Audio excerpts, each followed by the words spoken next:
News on the Hour, sponsored by O'Reilly Auto Parts.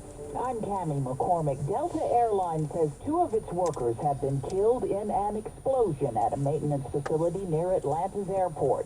WSB's Michelle Wright reports. A statement from the Atlanta-based airline says they are, quote, heartbroken over the loss of 2 team members and the injury of a third following this incident this morning at the Atlanta Technical Operations Maintenance Facility. There is an investigation into this accident, which according to reports say a tire on one of the jets in the hangar exploded earlier this morning. There's no word yet on what led up to that incident. Airport officials say this is on Delta's property and airport operations are not affected. Michelle Wright for CBS News, Atlanta. The Israeli military carried out what it called a complex operation to rescue a hostage, the first such recovery in a tunnel. Reporter Linda Gradstein has more. The Hamas members guarding him temporarily stepped away, maybe came up to the surface to get some air because it's really not possible to stay in the tunnels for that long, and Israeli special forces came in and took him out. The operation took place in Rafah.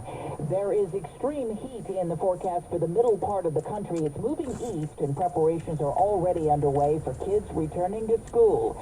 Elaine Piano on New Jersey's plan. It's time for football practice once again at Red Bank Regional High School in New Jersey. Roaming the sidelines is certified athletic trainer Christina Emmer. If you recognize it and treatment, exertional heat stroke is 100% survivable. Doug Casa is the CEO of the Corey Stringer Institute, named after the Minnesota Vikings player who died of heat-related illness in 2001. So it's one of the 3 leading causes of death in high school sport in America. The Corey Stringer Institute recommends schools have athletes get acclimated to the heat before practicing in full uniform.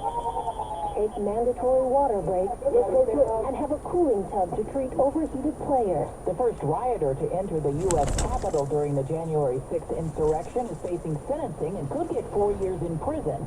CBS's Scott McFarland is outside the U.S. District Court in Washington. It was a landmark case. He was the first Capitol rioter to enter the building. His name is Michael Sparks. He went through a smashed window and was part of the group that confronted that lone Capitol officer outside the Senate, Eugene Goodman. The defense has argued he was not a leader of the riot. NATO Secretary General will convene a meeting of the NATO-Ukraine Council tomorrow at Ukraine's request.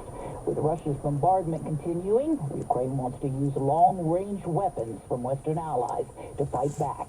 On Wall Street, the Dow is lower by 63. This is CBS News. Well, that's today's news. I didn't hear any good news, did you? I didn't think so. I guess it's all about perspective. The glass is half full. Well, as always, I'd like to thank you again for coming along with me on these Dashcam News adventures. You know the drill. Peace, love, and all that hippie jazz. Bye-bye, everybody. It's 72 degrees in Tracy, California.